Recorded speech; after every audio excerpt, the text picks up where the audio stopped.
Well, hello everyone. Welcome to this Harmony in Health event for long COVID sufferers. My name is Julia Outlaw, and if you came to the first sort of introductory event or you've listened to it since, you'll have seen me and also John Hunter, who's here today, and Dr. Eleni Tsiompanu. And I'll introduce the other presenters in a little while.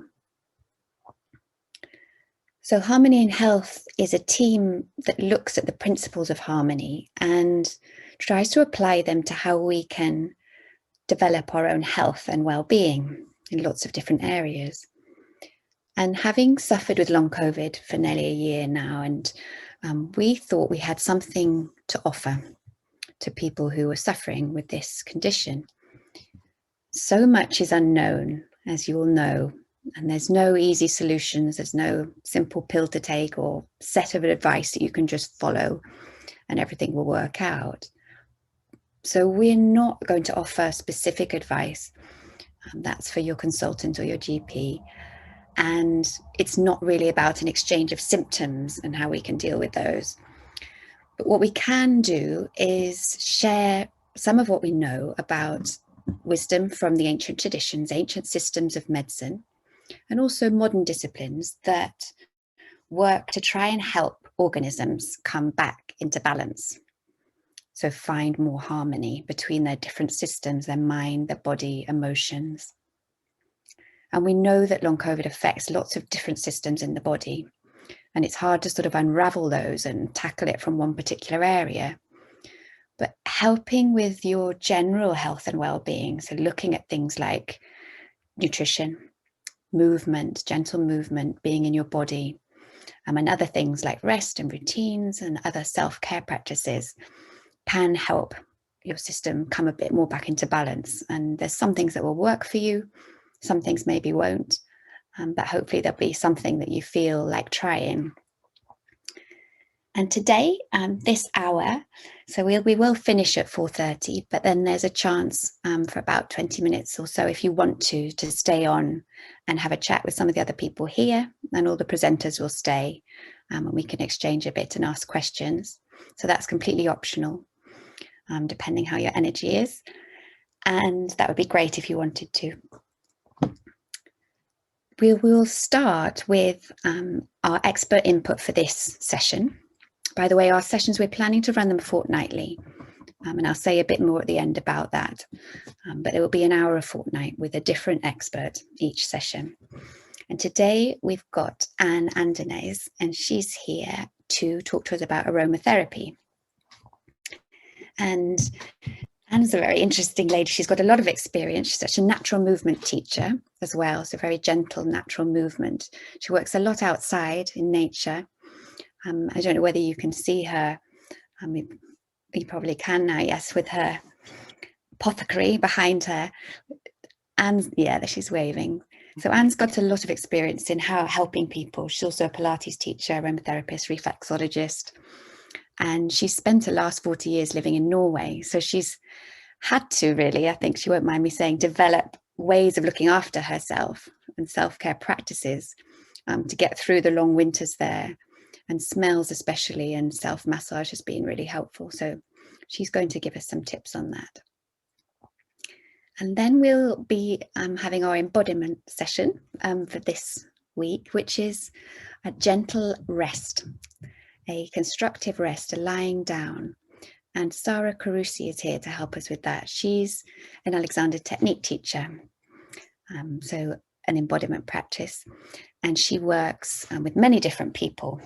She's the AT teacher for the Actors Centre in Covent Garden, so helping actors with their posture and also embodiment.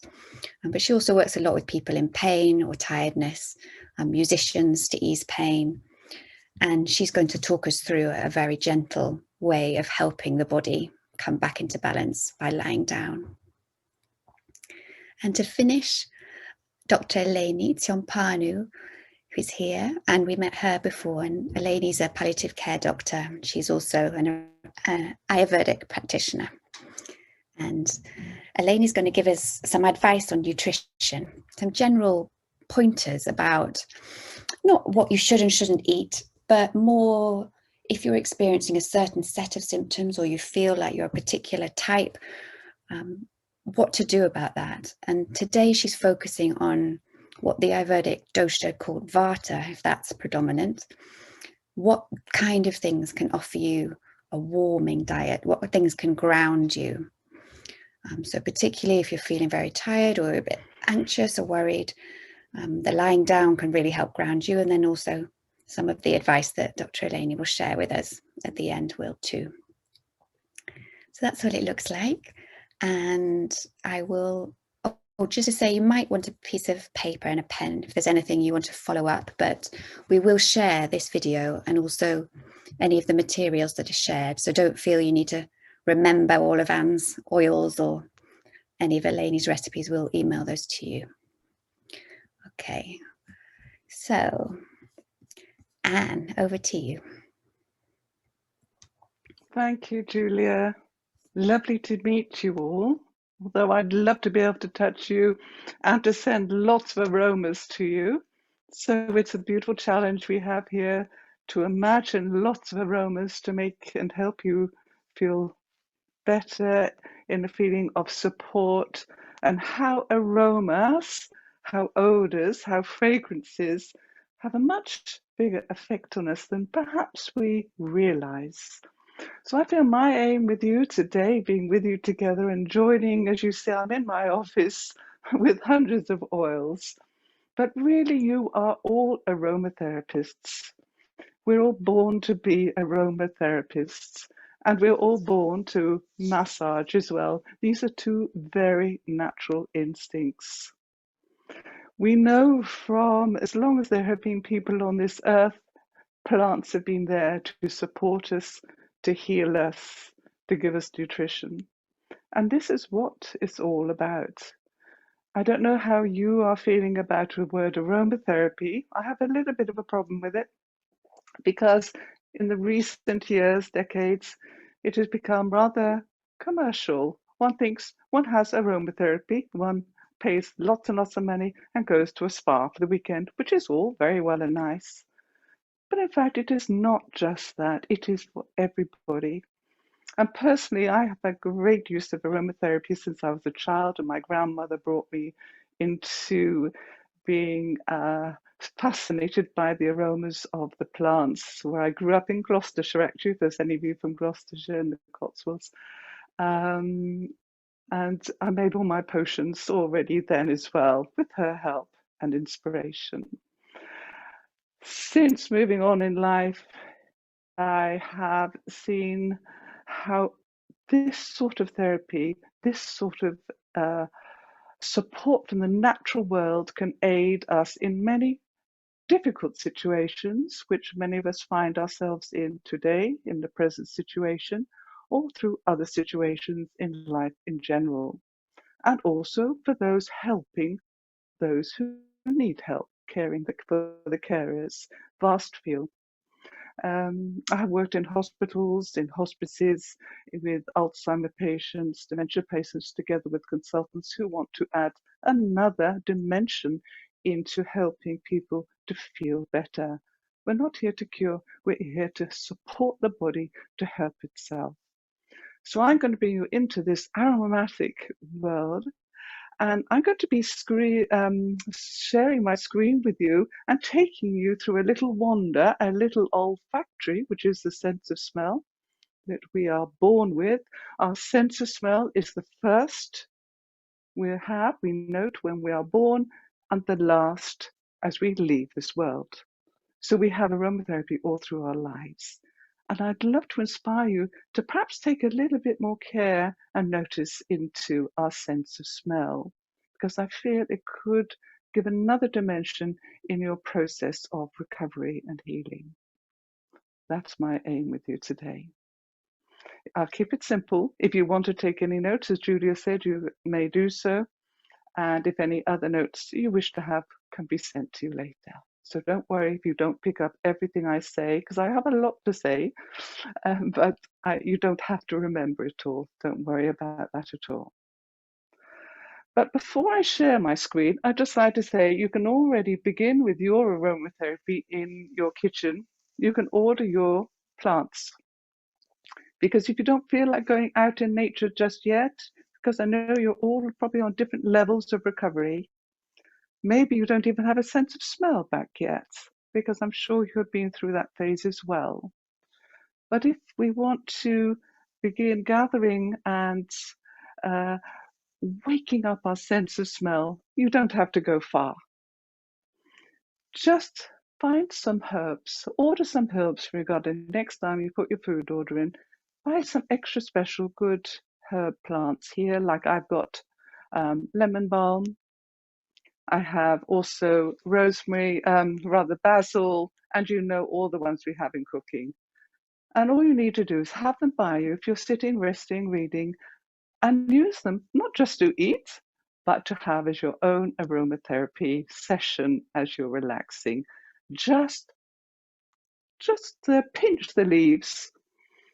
The oils from the leaves will be on your fingers, and every few moments you can just take a little breath, deep breaths.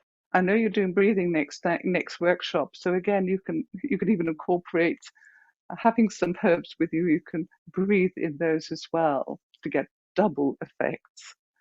So you don't have to go far.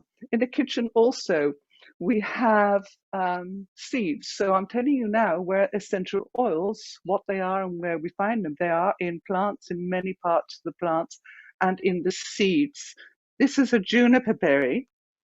And you have coriander. You know all the seeds we use, black pepper, coriander, fenugreek, all the seeds you use in cooking, put them in a messel, give them a crunch up with a pestle and mortar or whatever you have, and that is going to release the essential oils, and you have natural aromatherapy in your own home without having to go anywhere to buy any more. Or to book an appointment with your aromatherapist, who probably hasn't started up yet, I don't know, in England.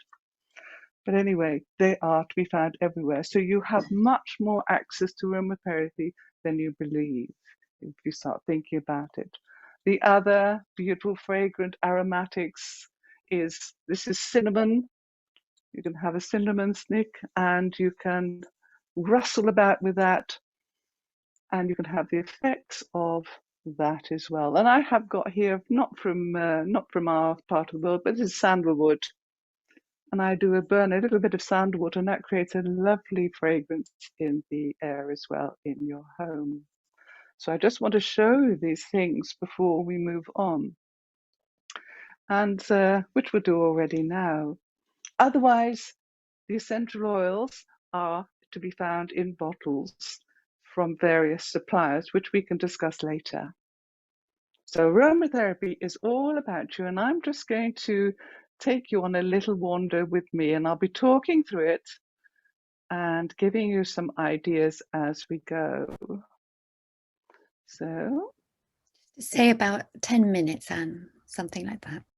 Yeah, we'll whiz through, and we're starting with the front page, which we don't need to stay on for long, and I will pass you through. Taking a dose of natural aromatherapy you can do by opening a window in your own house, going into your garden, going into your allotment to smell the soil, a sit in the park if you don't feel like walking very far as yet, a walk in woodland, that's me walking in the woodland here, or by sea and water.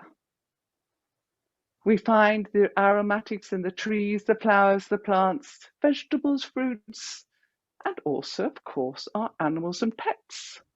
And what do these fragrances mean to you?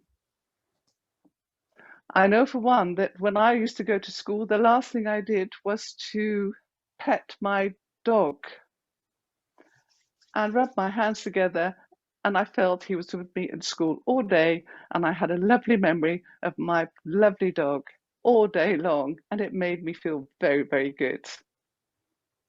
What memories do you have of fragrance? And if you see this picture here, what does this conjure up to you in an aromatic way? You can just have a look where it is and what can you imagine the aromas would be in that particular place. There's water, There are leaves, pine needles, spruce needles, lots of rotting leaves, damp soil, it's misty. What sort of fragrance could you imagine? And does that take you anywhere?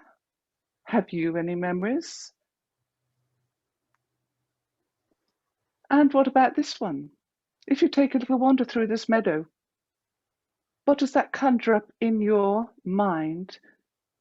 What fragrances do you smell? And what evocative memories can they give to you? And how does that go over into your emotion? How does that make you feel? Hopefully positive ones. I say, as we walk, take a little walk or saunter or wander, and just tread carefully. Wherever you tread, there will be an aroma. So take your time and rather take note. And all this is going to have quite a profound effect without us realizing it into our mind and memory and emotions. And again here, relax and play in nature, as I say. Take in the beauty and allow your imagination to run free with you.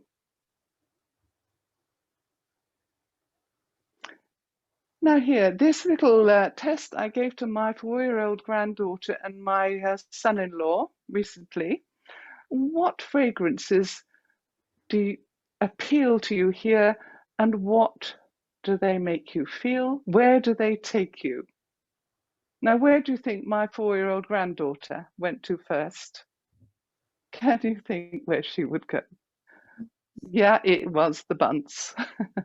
My son-in-law, where do you think his mind went to immediately with an associated memory? It was the wood. He works with wood and with designers, so he was back at work when he had the fragrance, or imagine the fragrance, as we can't use it today. We're too far apart all the time, unfortunately. So this is a new way of imagining fragrances, but imagine the emotion and the feeling they give to you. They are profound. Can you remember your first aromatic memory? Any smells that you remember, you recall? Because when you meet that same one many decades later, your mind, your brain will have remembered it, and you will get the associated memory of that and feelings when you meet it again. This is my little newborn granddaughter. We live far apart, and when she was born, I took the first plane over to meet her as quickly as possible to just get that sense of her and my smell together, so she would recognize my odor, my smell. I did this consciously. She was born this time of the year in England, and hawthorn is one of my favorite fragrances, and it's very fleeting, very fast. So they should be out now, hawthorn. And I picked some, and she's had this in front when she was newborn. And it is my wish and hope that this is going to be the associated memory that she has of me when I live far away. My fragrance will be in her mind forever. It never goes away. And here's another one. The sight, smell, and touch, they are so interrelated. We have an immediate attraction to it, especially when we are young. Children have this automatic inquisitiveness to nature and the senses. And Helen Keller, I think, put this quite profoundly. She spoke so beautifully and wrote about the sense of smell, as she could not see, hear, or speak, as you know. Smell is a potent wizard that transports you across the thousands of miles and all the years you have lived. And I think that says it all. So we take in our smell, anything we smell of our aromatic plants around us goes straight into our brain. And you don't have to think what it is. It goes straight in and gives you a feeling, an emotion. It happens. It goes into the limbic system of the brain, which has to do with memory, which is why we use it with dementia and Alzheimer's patients as a support therapy. And there I actually have an example with an Alzheimer's patient who I treated very carefully with the oils that she liked. And as she was coming to the latter stages, and I was in Norway and moved from England to Norway, her husband wrote and said, "Can you send some letters with the oils you use? Because on our times together, she remembers the smells. That was the thing that was left. It was the smell. And she even remembered having treatment with me, but she didn't remember much else." So lavender, if we're going into what you can use as a help for you, maybe you have sleep problems, maybe to relax. It is universal. It is the beginning and the end of aromatherapy, lavender. It is everywhere. Maybe you're not liking a lavender smell, then you don't use it. You have to like a fragrance to use it for you, to affect you, to have a good support for you. This is in my home county in the Cotswolds, the Cotswold Lavender Farm, which is well worth a visit if you're not far away from that area. And this is the lavender here. And I take students there. And again, you are immediately attracted to the florets of lavender to gain. And here are flowers. So oils come from flowers as well. These are from the orange blossom. This was down in the south of France. And I took a study trip with students where they had been handpicked and collected by an oil farmer, and they were going to be distilled here to make the most beautiful oil, very expensive, called neroli. This will be a lovely one for you as well. Exquisite oil, been used for centuries, but it is expensive. We have many others. And these are some more ingredients I have, because we cannot use essential oils straight from the bottles, which we order them for. They are far too concentrated. So we need to mix them with what we call carrier oils. So there are more petals going, there's some more oils. And here is a little mini stim distillation unit of where I distill some oils that I pick in the wild. Here are the carrier oils, and you might like to make note of those: sweet almond, sesame, apricot kernel, jojoba, or grapeseed. If you have olive oil in your fridge, you can use olive oil. No problem. It just has a little Just to save us a tinge. couple of minutes, Anne. Thank you. As you dilute some oils that you choose, I want you to take note of this. You have to have only a 2 to 3% dilution of essential oil to carrier oil. So if you are going to use oils, if you have 20 milliliter in a glass bottle, always glass dark bottle, fill up with a carrier oil of sesame oil, for example. If it's 20 milliliter, you add 10 drops of essential oil. 10 drops of essential oil, half the number of drops of oil.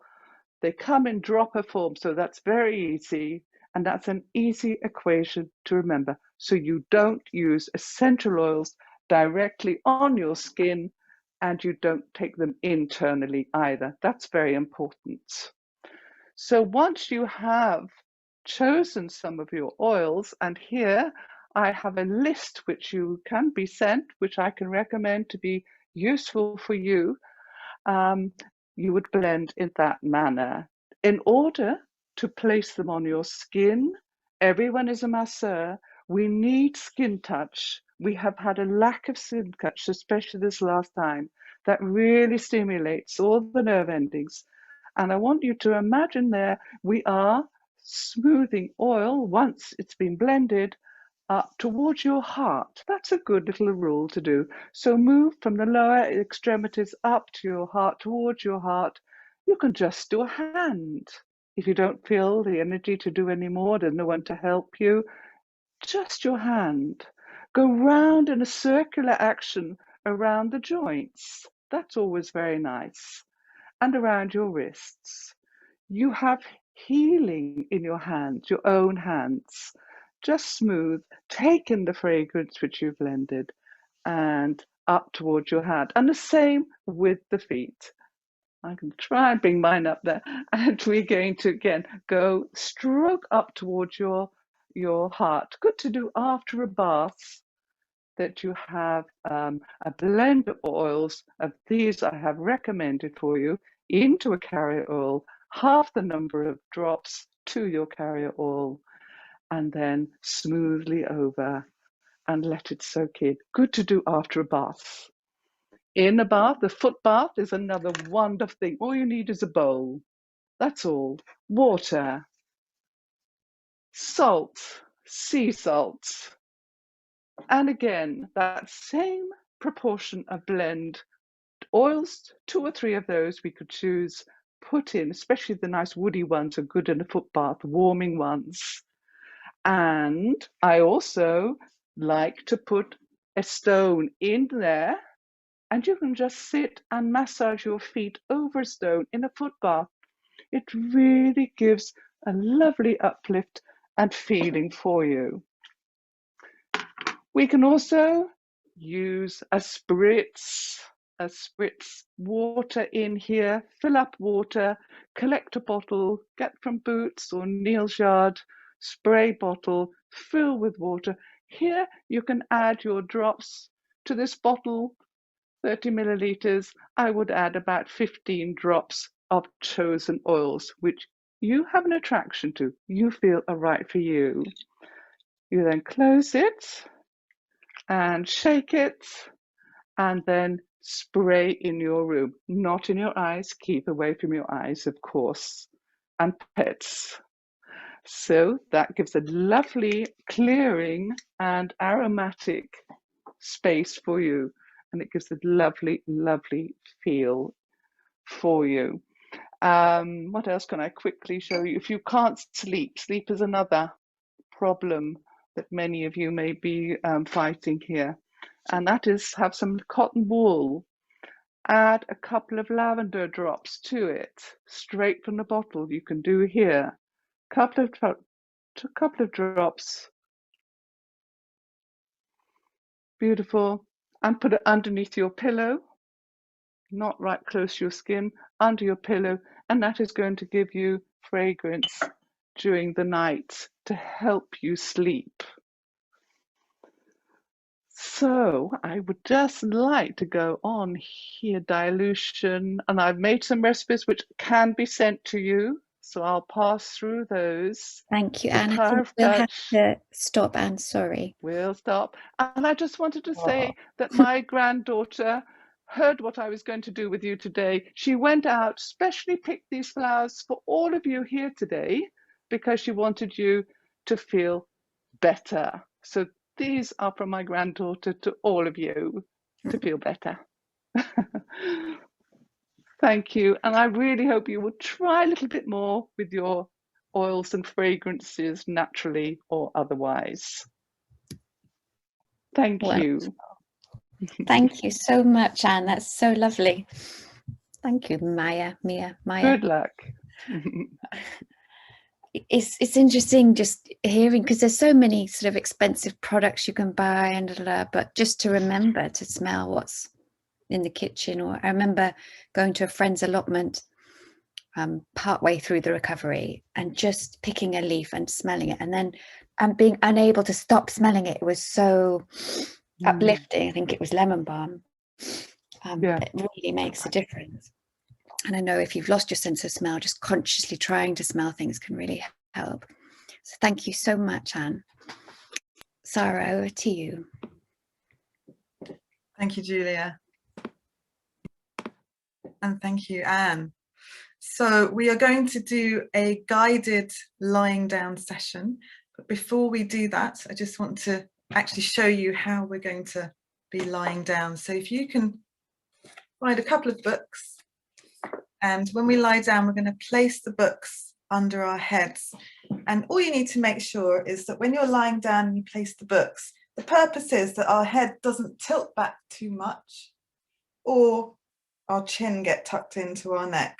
So you can decide, place the books and make sure it's somewhere in the middle. It's not too like this or too much like that. And then if you just watch, I'll show you how we lie down. We're going to be on our backs. Place the books under your head. Have your legs bent. Have them quite wide apart, close to the body, not like this. And just find a comfortable place where they're not too collapsed. They're just naturally balancing. You can place your hands on your abdomen or on the floor, palms down. And then you can just close your eyes. So go ahead, find somewhere to lie down. And then I will talk you through.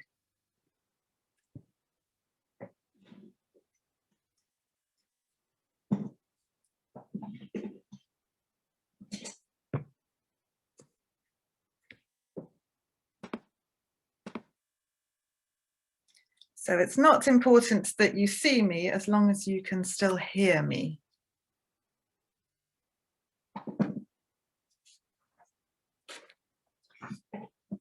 And as you find yourself lying down on the floor, on your back,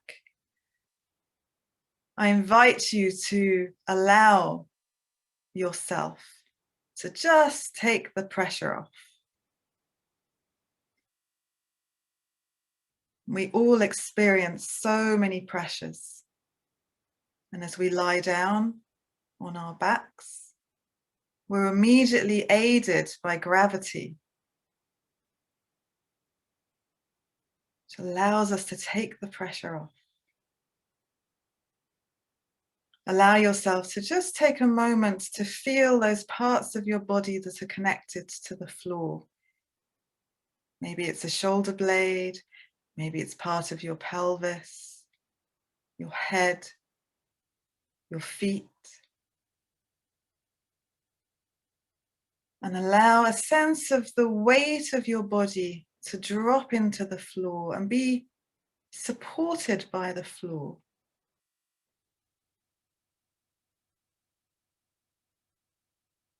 Almost as if I was landing in this place. And I also invite you to enter the space of there's no right, there's no wrong. We're not trying to find the right way or trying to filter out the wrong way. We're just going to allow ourselves to rest. And I invite you to also let the mind just quieten down a little bit, almost as if you had a volume button. You're able to just turn down the volume of the thinking. And in its place, allow my words to just take over a little bit and guide you. We can bring attention to the weight of our head. Our heads are very heavy physically. They also carry the weight of our worries, our stresses, all of our emotional turmoils. We're just going to allow that weight to drop through the books. So I feel a little bit lighter in my head. I allow a small wave of awareness to travel down through my neck, inviting the same thing, allowing the weight to drop into the floor. The same wave through my shoulders, releasing, undoing, uncurling, finding a sense of support from the floor.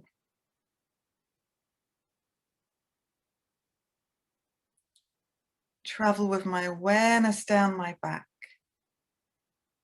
And I can think of my back as a very long and expansive part of me. I have the top of my back, the mid back, the natural curve of the lower back, the pelvis. I even include the pelvis as part of my back as I begin to find this expansive back that is a part of me.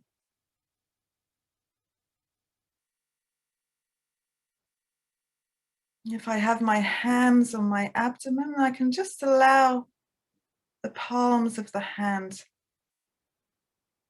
to rise and drop with my breath. Again, I'm not going to judge my breath. And I remember there's no right or wrong, there just is. And I connect with my own breath,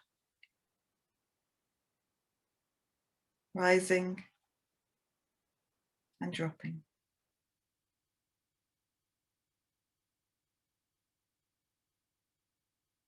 And I take my attention back to the weight of my head, and I really want to encourage a little bit more of the heaviness that I carry around with me to release and really begin to feel supported by the books.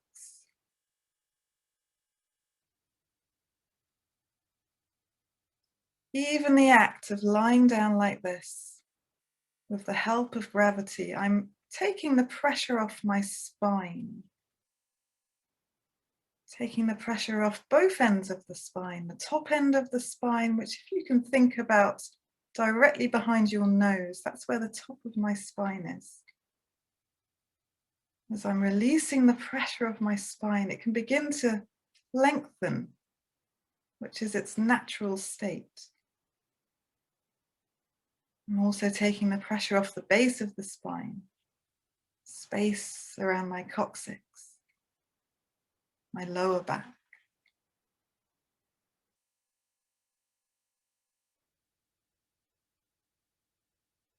And I just take a moment in my own time to feel this new space, this new way of resting, where I'm allowing a release of my weight, my physical weight, my emotional weight, my thinking weight. I'm allowing a moment of grace, really, where the pressure is off. I don't have to do anything right now. I can just be. I'm allowing myself to be guided, to be supported. The help is here.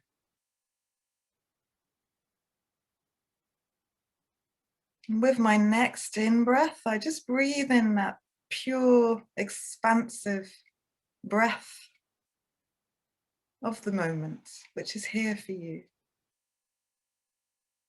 And as I exhale, I just notice the exhalation in myself. And if you like, you can breathe in one of the beautiful aromas that Anne has introduced us to today. You only have to think of a lemon balm leaf or a rose, and you breathe that in. You exhale just a little bit more pressure, just a little bit more weight. One more inhalation of that lovely aroma. And with your final exhalation, you feel the support of the floor. You feel that pressure's been lifted. And you found that moment of peace. And with that in mind, I invite you to just very softly open your eyes, allowing the space around you to come back into your space that you've now created. Hopefully a slightly more restful, peaceful, expansive self. And you take that peaceful, restful, expansive self into a more seated position for the last section of our workshop today.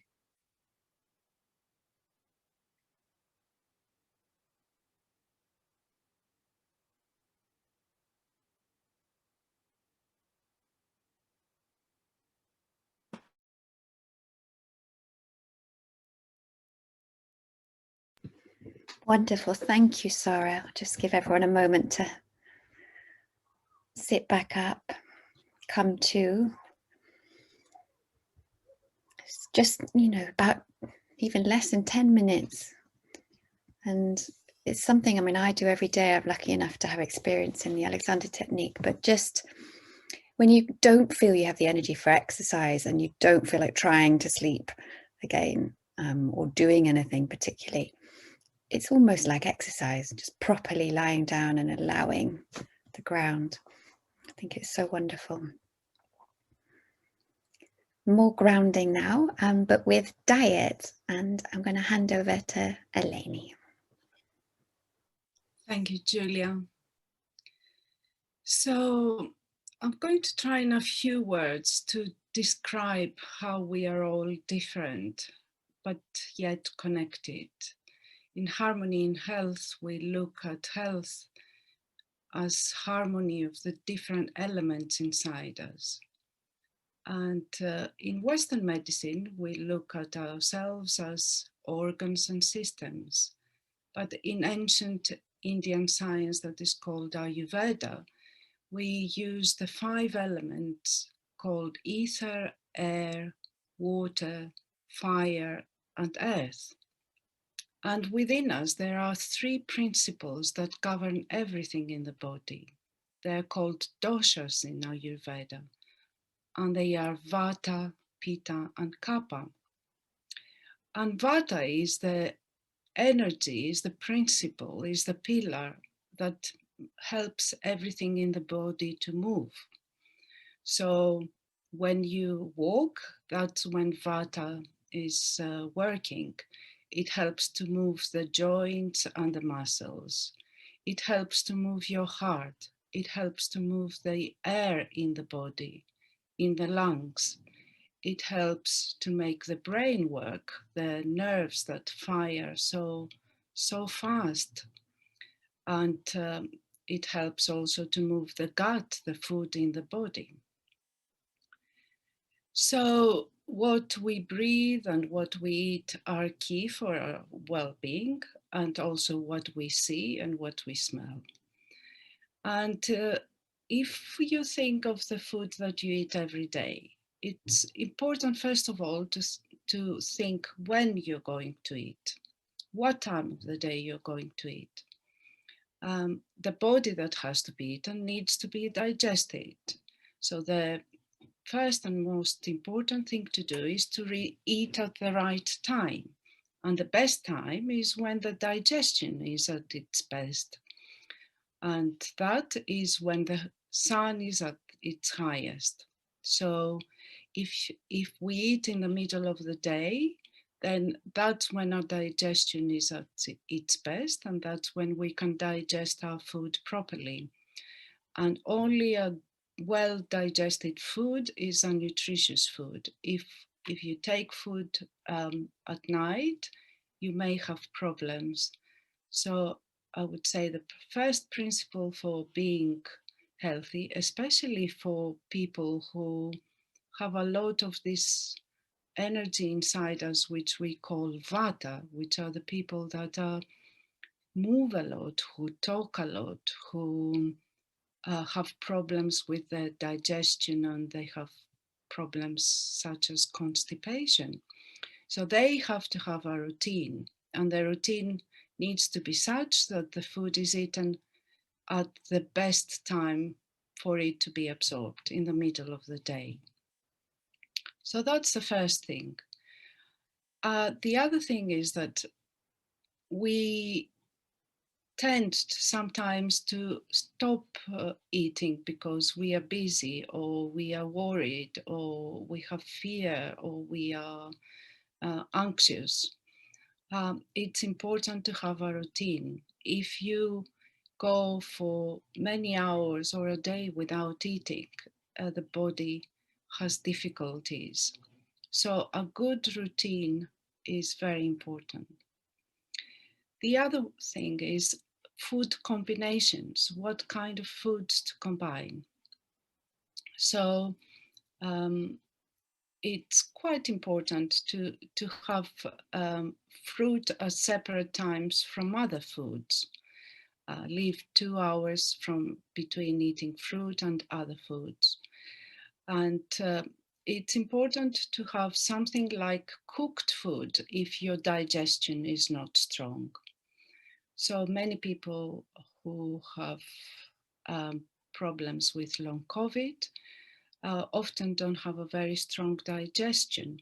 So it's then good to have food that is already pre-digested. And how do we pre-digest it? By cooking it, by putting it in the fire of the stove.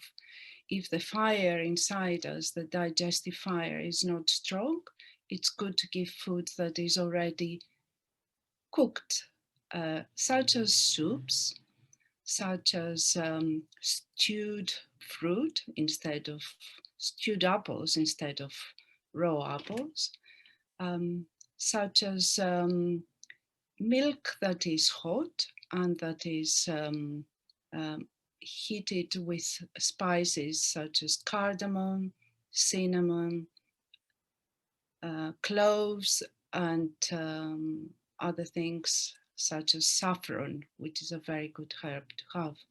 So if you boil your milk and you drink it hot, then it's very easier to digest in the body.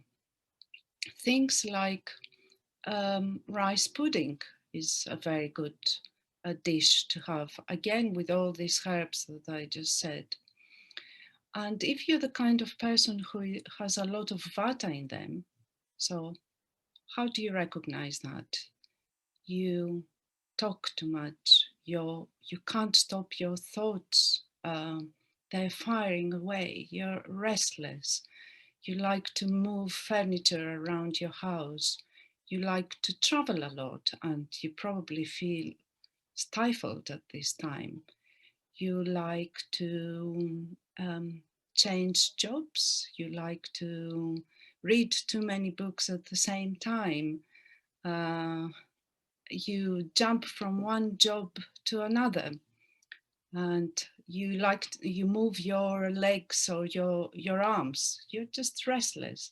Then that means that the vata, the movement inside you, is imbalanced. So how do you balance that? You balance it with the kind of activity that Sarah just shown us, which calms you down, and you avoid things that overstimulate you, especially at the end of the day. But also you avoid things to digest, to eat, that are have the same properties as the air, the wind. So think of the wind. The wind is mobile, the wind is dry, dries out. If you go by the seaside and it's windy, you become dry. The skin becomes harsh and it's very mobile and it's light.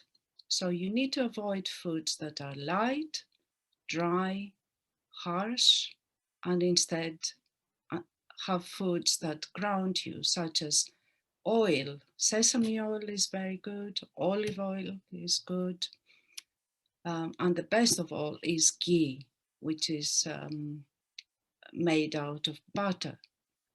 You can find it in this country and in many other countries. And you do the oilation that Anne has shown, especially with sesame oil at night, just before you eat, you sleep, you go to sleep, you rub some sesame oil between your hands so that it's warmed, and then you rub the soles of your feet. That helps you to sleep. Things like oily food and soups are good, such as butternut squash soup is quite good. Things like oats are not so conducive to having a balance of vata in the body. So if you're going to eat a porridge, cook it really well with milk and perhaps have it with some cream and some sugar, because the tastes of sugar, salt, and sour are very good for balancing this harsh vata. Things like sesame snaps are good. Dates are the best foods to have as a snack, and walnuts. if you're going to have almonds, which are very good for the body and for the gut, avoid having them dry, but put them in water overnight and then take the skin off and eat them after having been in water for a few hours, or even 2 hours is enough. Sweet potatoes and potatoes are good. Rice, which is light, is also very good, with some cooked vegetables instead of instead of lettuce. In the spring, in the summer, it's much better to use fresh vegetables. But during winter and spring, in order to keep warm, it's better to have something warm, warm vegetables, cooked vegetables. Oily fish such as trout or sardines if you eat fish, and easily digestible food. Avoid things that are quite heavy and difficult to digest. And if you're going to cook things, cook your meat or other things, use lots of herbs and spices like the ones that Anne talked of. You can use the main spices to use, and I'm going to finish with this, is black pepper, ginger, cumin, cinnamon, cloves, coriander seeds, fennel, ajwain seeds, and you can use this to make a warming tea as well. It's good to drink warm teas, except in the summer. And even then, if you feel cold, then listen to your body and make a cup of tea and drink it hot. And then you can add some jaggery, which is a type of sugar that is quite nutritious, or honey, but never cook the honey because it becomes poisonous if you cook it. Just add it when your tea is a little bit cooler. So, the last thing, don't eat banana with yogurt. Just eat it on its own, and don't eat it too late at night. It's difficult to digest. Now, have a date, a magical date, at night. Thank you. Thank you, Eleni. Wow, there's just so many bits. I know we can't often remember things, especially with long COVID, but you will have the recording. And I know it's really helped me eating much warmer and much more spices. And I'm eating my dates, but it's a good snack. And Eleni's going to share in the following workshops some of the other doshas and the types of food. So I think next time we're going to be looking at kapha type and how we can have a sort of a light, nourishing diet if we need that, if we're feeling too fatigued and heavy. Julia, just to say that on our YouTube web and on our website, we have two videos talking about types and talking about tastes and spices. So there are lots of things there, and on our website there's a list of spices and list of books. So have a look. Yes. Thank you. And we can include those links in when we follow up to this, so you can find those easily. Okay, so we're nearly at the end of the hour, and we're going to have time to chat with each other in a moment. But just before we go, to say about the next workshop. So that will be in 2 weeks' time on Thursday, the 22nd of April. And we're going to do the same kind of format. So something about embodiment and awareness, something about nutrition, where Eleni is going to talk about the kapha type. And the guest will be Hannah, who you met before, is going to move with us very, very gently, natural movement. But the embodiment session next time is on breathing, natural breathing, and it will be for the next few sessions. And I know there's a lot of sort of contrasting advice out there for long COVID sufferers, and your breathing can be affected in many, many different ways. but understanding how your body naturally can breathe and allowing it, creating space for it, I think can help many, many different systems in our body. So it will be an interesting one. And just before we finish, we wanted to check whilst you're here about timings for the workshops. And I wondered if this is a good time for most of you here, or if you'd prefer later in the evening. Perhaps I could just ask for a quick poll, either put your hand up if your video's on, or maybe use your reaction button to put a thumb up. If this is a good time for you, this kind of 3:30 in the afternoon kind of time. Oh, there's a few reactions coming up. I mean, I guess you're here this week, so it's not too bad, but okay, great. Thank you. And then if you'd prefer, or if it would be better, or if you just like, also sort of a later in the evening time.